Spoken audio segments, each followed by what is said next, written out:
طلب المفدين من الدول الصديقة طالب جامعي إنار فيك فلوريس. Yes, sir! Nanguna bilang top 1 si Police Major Enar Vic V. Florese ng Camarines Sur Police Provincial Office sa 52 kalahok mula sa 35 bansa sa International Police Exchange Program na sinagawa sa Abu Dhabi Police College sa ilalim ng United Arab Emirates Ministry of Interior. Pinagsama-sama ng prestiyosong programa ang piling mga opisyal ng kapulisan mula sa iba't ibang panig ng mundo upang paigtingin ang pandaigdigang kooperasyon at profesional na kahusayan sa larangan ng pagpapatupad ng batas.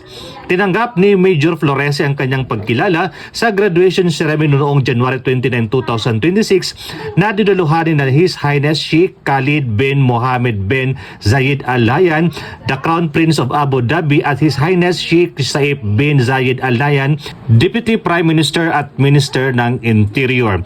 Binigyan diin sa okasyon ng kahalagahan ng internasyonal na pagtutulungan at pagpapatupad ng liderato sa makabagong pagpupulis.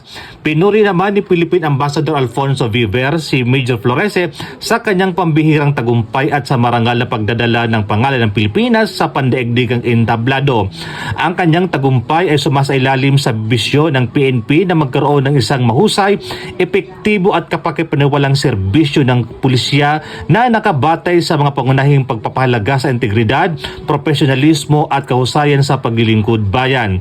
Ang tagumpay na ito ni Major Florese ay nagbibigay karangalan hindi lamang sa pamilya ng Pro-5 kundi sa buong Philippine National Police at nagpapakita ng kakayahan ng mga Pilipinong pulis bilang mga leader na globally competitive sa larangan ng pagpapatupad ng batas. Mula dito sa Bicol Region, ako ang Police News Network Correspondent, Police Staff Sergeant Merculito Pilo Bindino, alagad ng batas, tagataguyod ng Balitang Pulis.